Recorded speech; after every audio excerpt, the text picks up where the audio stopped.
नमस्कार, hello guys, जय महाकाल। आप सभी का स्वागत है सतीश तड़का किचन में। आज मैं आप सभी के लिए लेके आई हूँ आटे से बना टूटी फूटी केक, जिसको बनाना इतना आसान है कि इसे बिगनर भी बना लेंगे।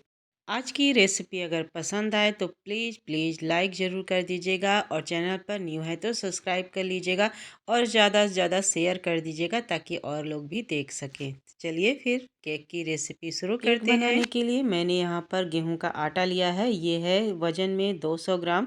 1/4 कप रिफाइंड ऑयल और 1/4 टीस्पून बेकिंग सोडा और 1 टीस्पून बेकिंग पाउडर, और 2 कलर में मैंने टूटी फूटी लिया है, और ये भी 1/4 कप के जितना ही होगा।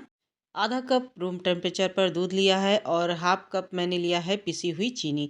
तो सभी चीज़ों को अब एक छन्नी से हम छान लेंगे। मैंने छाना नहीं है यहाँ पर। इसे छन्नी से छानना बहुत ज़रूरी है। अगर आप इस केक को मैदे से बनाना चाहते हैं तो आटे की जगह पर मैदे का भी इस्तेमाल कर सकते हैं। अब देखिए, इसमें चीनी और आटा और बेकिंग पाउडर और बेकिंग सोडा डाल करके छान लेना है हमें। छानना यहाँ पर बहुत ज़रूरी है, तो इसे ज़रूर छान लीजिएगा।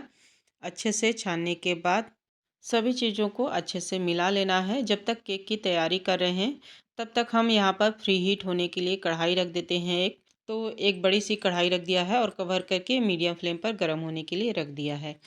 चलिए अब केक बैटर को हम तैयार कर लेते हैं। तो यहाँ पर रिफाइंड तेल डाल दिया है, और दूध थोड़ा थोड़ा डाल करके अच्छे से बिस्कर की सहायता से हम फेंट लेंगे।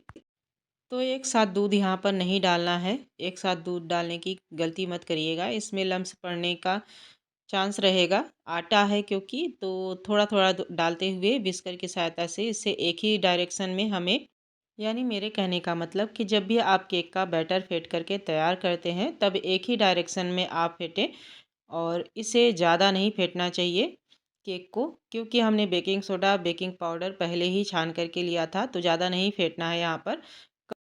यहाँ पर देखिए, केक का बैटर बनाने में पूरा दूध लग गया है।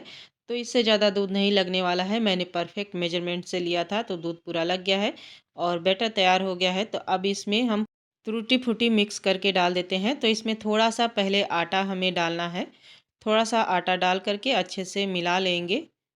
इससे क्या होगा कि टूटी फूटी नीचे जा कर के बैठेगा नहीं, इसलिए आटा इसमें ज़रूर मिक्स करिएगा।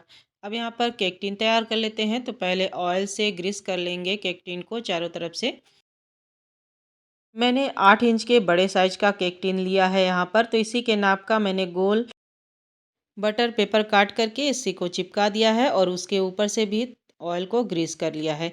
अब यहाँ पर टूटी फूटी आधा मैं डाल दूँगी और आधा ऊपर से डालना है। तो आधा से ज़्यादा ही मैं डाल देती हूँ, और डाल करके अच्छे से मिक्स कर लेना है। तो देखिए, केक का बैटर इस तरीके से है कुछ, यानी रनिंग कंसिस्टेंसी में होना चाहिए केक का बैटर। अब यहाँ पर अगर आप चाहें तो इसमें वनीला एसेंस डाल सकते हैं। तो मेरे यहाँ वनीला एसेंस है, तो मैं एक छोटा चम्मच के जितना डाल देती हूँ और अच्छे से मिला लूँगी। वनीला एसेंस अगर है तो डाल दीजिए, और नहीं है तो इसे स्किप कर दीजिए। तो देखिए, यहाँ पर केक टिन में बैटर को डाल देना है, और कुछ इस तरीके का रनिंग कंसिस्टेंसी में होना चाहिए, यानी रिबन की तरह केक का बैटर गिरना चाहिए। तो पूरा बैटर डाल दीजिए। बैटर डाल करके इसे टैप कर ले 2-3 बार। और बैटर जब आप डालते हैं तो हमें केक टिन में आधा ही भरना चाहिए, इससे ज़्यादा नहीं भरना चाहिए बैटर को। और अगर इससे ज़्यादा भर देंगे तो या तो ऊपर से आपका केक जो है फूलने के बाद फ्लैट हो जाएगा, यानी ठंडा होगा तो वो फ्लैट हो जाएगा, या फिर ऊपर से फट जाएगा, बाहर निकल जाएगा। तो इस बात का ध्यान रखिएगा, केक टिन में आधा ही हमें बैटर को भरना होता है। ऊपर से बचा हुआ टूटी फूटी मैंने सजा दिया है। चलिए इसे बेक कर लेते हैं। तो कढ़ाई में एक स्टैंड रख दिया है और उसके ऊपर केक टिन रख दिया है। कढ़ाई के साइज का एक बर्तन ले लिया है और कवर कर दिया है, और मीडियम फ्लेम पर इसे 10 मिनट के लिए बेक होने देंगे। और एक लोढ़े से मैंने इसे दबा दिया है ताकि इसमें से हीट बाहर ना निकले। तो 10 मिनट के लिए मीडियम फ्लेम पर हमें बेक करना है। उसके बाद हमें इसे लो फ्लेम पर कम से कम 40 मिनट के लिए बेक करना है। तो टोटल मैंने इसे 50 मिनट के लिए बेक किया है। 10 मिनट के लिए मीडियम फ्लेम पर और 40 मिनट के लिए मैंने लो फ्लेम पर। तो देखिए, यहाँ पर केक हमारा बेक हो चुका है। नाइफ़ डाल कर के मैंने चेक कर लिया है, नाइफ़ बिल्कुल क्लीन निकला है। तो अब यहाँ पर गैस का फ्लेम बंद कर देंगे और कवर करके 10 से 15 मिनट के लिए ठंडा होने के लिए छोड़ देंगे इसी कढ़ाई में। 15 मिनट हो गया है तो केक हल्का-सा ठंडा हो गया है। अब इसे केक टिन से बाहर निकालेंगे और साइड इसने परफ़ेक्ट छोड़ दिया है, यानी परफ़ेक्ट ये कुक हो गया है। और आप सब देख सक रहे हैं कि ऊपर से भी बेक होने के बाद ये फ्लैट नहीं हुआ है और ना ही मेरा केक फटा है। बिल्कुल परफेक्ट और सॉफ्ट और स्पॉन्जी आटे का टूटी फूटी केक बनकर के तैयार है। तो इस नए साल पर इस केक को बनाना तो बनता है, ज़रूर बनाइएगा और अपना अनुभव ज़रूर मेरे साथ शेयर कीजिएगा।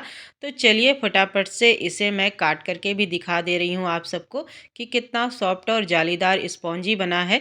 घर के कुछ ही सामानों से हमने बनाया है और कितना बढ़िया बना है ये केक। इस केक को जब आप बनाएँगे तभी आपको इसका अंदाज़ा लगेगा। तो देखिए मैं दबा कर के भी दिखा दे रही हूँ, वापस से ये ऊपर फूल जा रहा है, यानी वापस से ये फ्लैट होकर के स्पॉन्ज हो जा रहा है।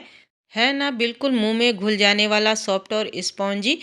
तो आप भी बनाइए इस केक को नए साल पर, बाहर से क्यों मंगाना, घर पर ही एन्जॉय करिए इस केक को बना कर के।